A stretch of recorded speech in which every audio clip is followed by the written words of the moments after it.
But despite all our differences, most of us share certain hopes for America's future. We want our kids to grow up in a country where they have access to the best schools and the best teachers. A country that lives up to its legacy as the global leader in technology and discovery and innovation, with all the good jobs and new businesses that follow. We want our children to live in America that isn't burdened by debt, that isn't weakened by inequality, that isn't threatened by the destructive power of a warming planet.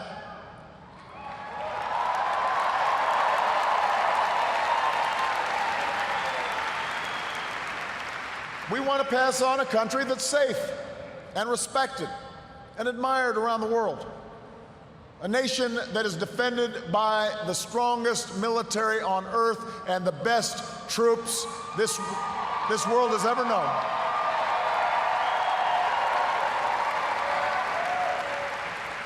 But also a country that moves with confidence beyond this time of war to shape a peace that is built on the promise of freedom and dignity for every human being. We believe in a generous America, in a compassionate America, in a tolerant America, open to the dreams of an immigrant's daughter who studies in our schools and pledges to our flag.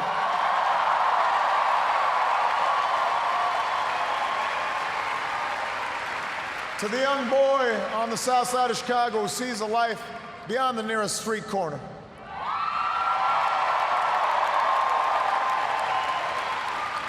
To the furniture worker's child in North Carolina who wants to become a doctor or a scientist, an engineer or an entrepreneur, a diplomat or even a president.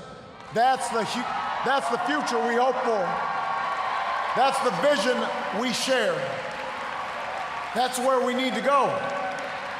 Forward. That's where we need to go. Now, we will disagree, sometimes fiercely, about how to get there. As it has for more than 2 centuries, progress will come in fits and starts. It's not always a straight line. It's not always a smooth path. By itself, the recognition that we have common hopes and dreams won't end all the gridlock or solve all our problems or substitute for the painstaking work of building consensus and making the difficult compromises needed to move this country forward. But that common bond is where we must begin. Our economy is recovering. A decade of war is ending. A long campaign is now over.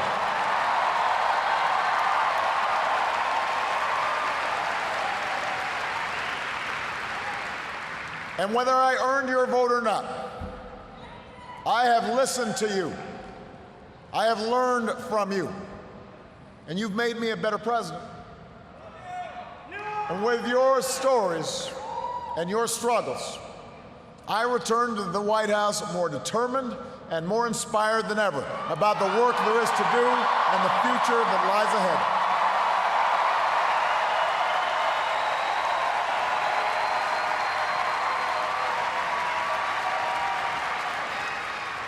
Tonight, you voted for action, not politics as usual. You elected us to focus on your jobs, not ours. And in the coming weeks and months, I am looking forward to reaching out and working with leaders of both parties to meet the challenges we can only solve together, reducing our deficit, reforming our tax code, fixing our immigration system, freeing ourselves from foreign oil. We've got more work to do.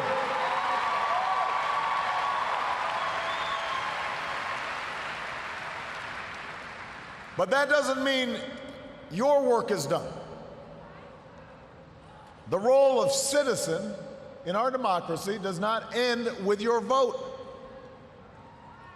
America's never been about what can be done for us. It's about what can be done by us together through the hard and frustrating but necessary work of self-government. That's the principle we were founded on. This country has more wealth than any nation, but that's not what makes us rich. We have the most powerful military in history, but that's not what makes us strong. Our university, our culture, are all the envy of the world, but that's not what keeps the world coming to our shores. What makes America exceptional are the bonds that hold together the most diverse nation on earth. The belief that our destiny is shared, that this country only works when we accept certain obligations to one another and to future generations, so that the freedom which so many Americans have fought for and died for comes with responsibilities as well as rights, and among those are love and charity and duty and patriotism. That's what makes America great.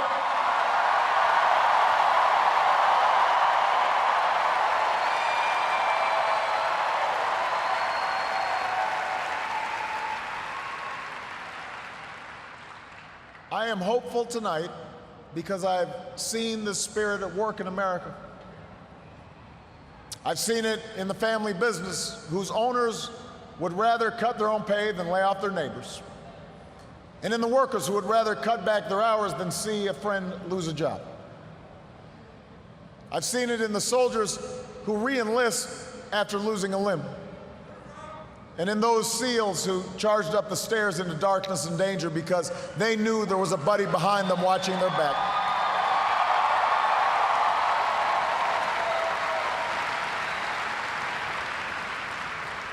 I've seen it on the shores of New Jersey and New York, where leaders from every party and level of government have swept aside their differences to help a community rebuild from the wreckage of a terrible storm.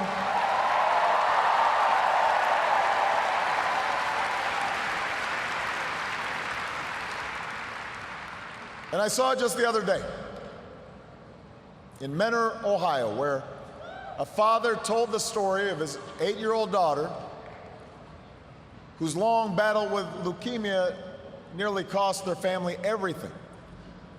Had it not been for health care reform passing just a few months before the insurance company was about to stop paying for her care,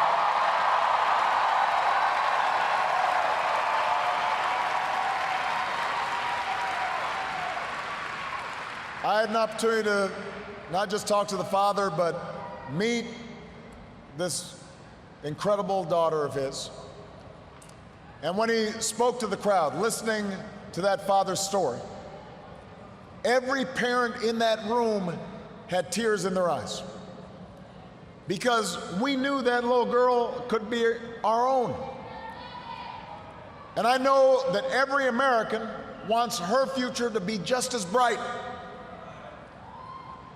That's who we are. That's the country I'm so proud to lead as your president.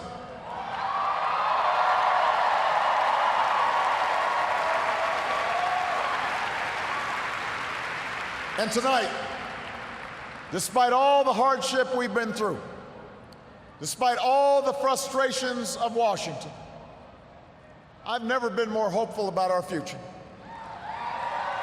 I have never been more hopeful about America. And I ask you to sustain that hope. I'm not talking about blind optimism, the kind of hope that just ignores the enormity of the tasks ahead or the roadblocks that stand in our path. I'm not talking about the wishful idealism that allows us to just sit on the sidelines or shirk from a fight. I have always believed that hope is that stubborn thing inside us that insists, despite all the evidence to the contrary, that something better awaits us, so long as we have the courage to keep reaching, to keep working, to keep fighting.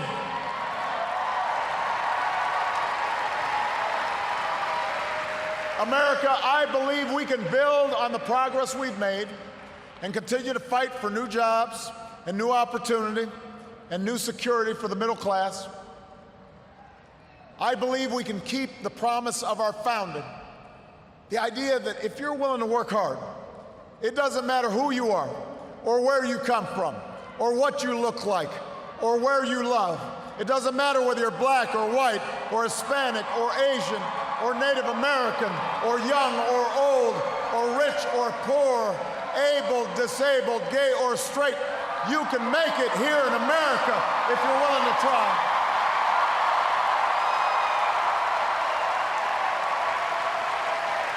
I believe we can seize this future together because we are not as divided as our politics suggests.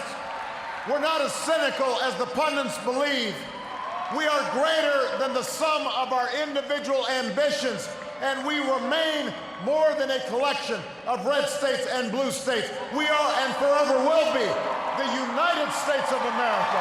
And together, with your help and God's grace, we will continue our journey forward and remind the world just why it is that we live in the greatest nation on earth.